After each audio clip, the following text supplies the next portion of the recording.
Ndabaramukije cane bakunzi ba Ntamvura idahita TV, amahoro y'Imana n'amagara meza nivyo ndabipfurije mu vyanyu no mu banyu.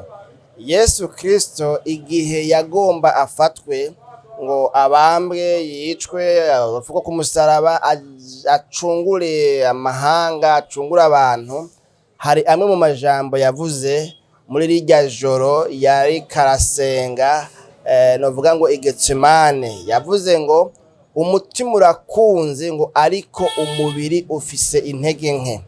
Ico gihe ukurikiranye neza ucuraba ugaca usanga umubiri novuga ngo ni intege nke za kameremere y'umubiri, kandi muri uwo mwanya zari umwansi wiwe, ariko avuze ngo umutima canke impwemu yiwe irakunze, uca usanga novuga ngo iyo parti imwe mu bimugize ko umuntu agizwe n'impwemu, ubugingo,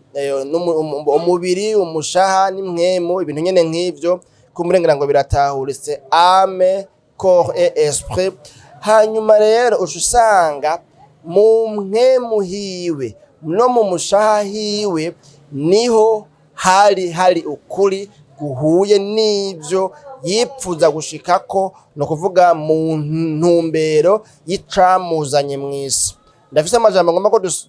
turaba ari muri citation y'uwitwa Mohamed Ali, yavuze ngo si mon esprit peut le concevoir et mon cœur peut le croire, alors je peux le faire. Si mon esprit peut le concevoir et mon cœur peut le croire, alors je peux le faire. Aya majambo tugomba kuyavuga ko mu Kirundi kumbure kugira ngo dutahuzanye,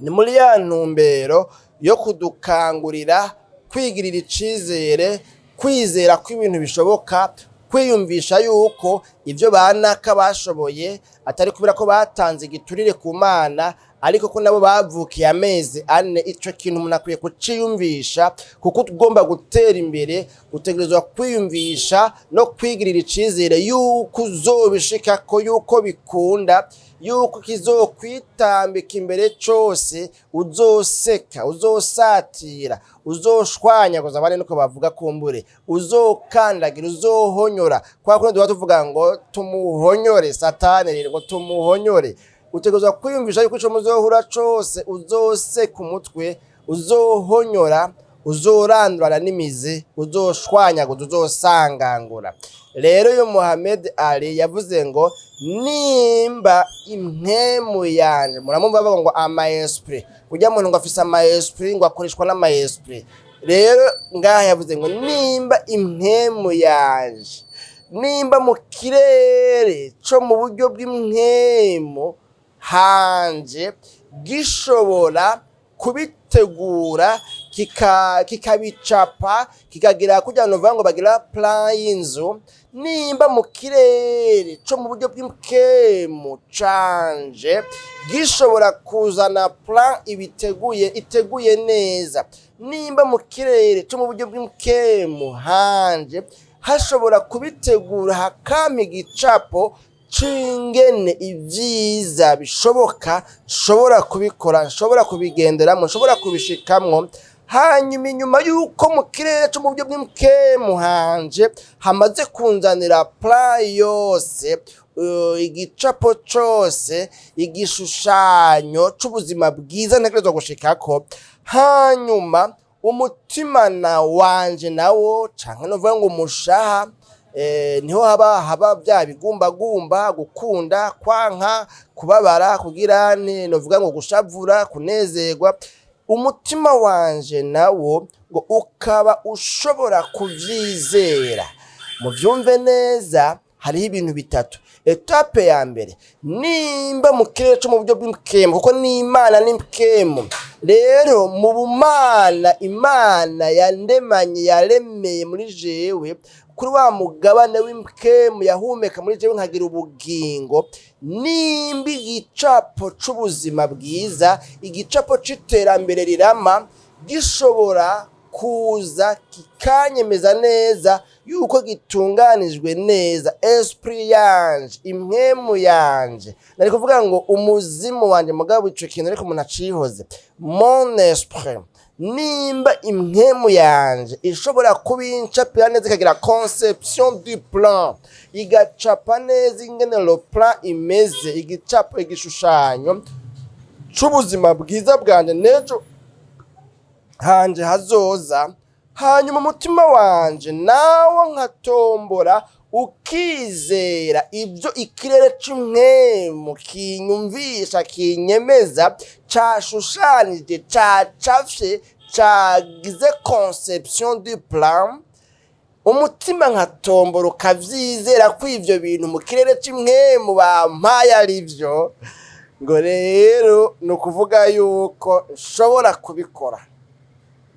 ndashobora gushira mu ngiro ibyo ikirere c'umwemu kimpaye, hanyuma umutima ukaba wavyizeye, haba hasigaye kubishira mu ngiro, haba hasigaye novuga ngo gushira mu bikorwa, haba hasigaye guhaguruka ngakora, haba hasigaye konca mpaguruka ngashira mu bikorwa, haba hasigaye konca mpaguruka nkashoreramwo amaguru, kuko impwemu yanje iba yamaze kundanira conception du plan, le plan iba yamaze kuba konsi, mba mfise igicapo c'inyubakwa y'ubuzima, aribwo buzima bwanje ukuntu kimeze n'ingene butegerezwa kubakwa, kandi umutima wanje nawo, kuko ingingo ifatirwa mu mutima wanje,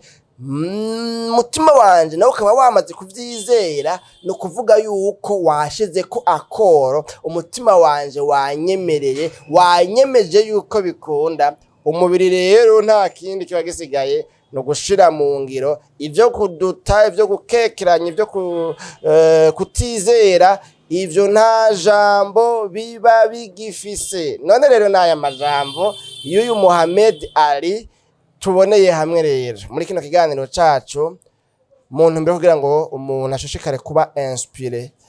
novuga ngo aronke irindi hishurirwa rishasha, igisashe kimufuse ku maso gikurweho, hanyuma abone kure kubw'impanuro n'amajambo yagiye agira ntiyisungwa kandi akoreshwa, kandi bikabonekana yuko afise impinduka ku buzima bw'umuntu, uhereye mu magara yo mu mutwe, uhereye no mu buzima bwa misi yose. Rero yavuze ngo si mon esprit peut le concevoir et mon cœur peut le croire, alors je peux le faire. Nimba impwemu yanje ishobora kubicapa, ikabinyereka, ikabinzanira, umutima wanje nawe ugashira ko akoro, ukemeza, ugashira kuri confirmation, aho rero nta gisigaye, umubiri wanje nawo uca ubishira mu ngiro. Raba rero ko hari ikintu impwemu yawe kwemeza ko gishoboka, kuko ibintu biremegwa mw'isi y'impwemu.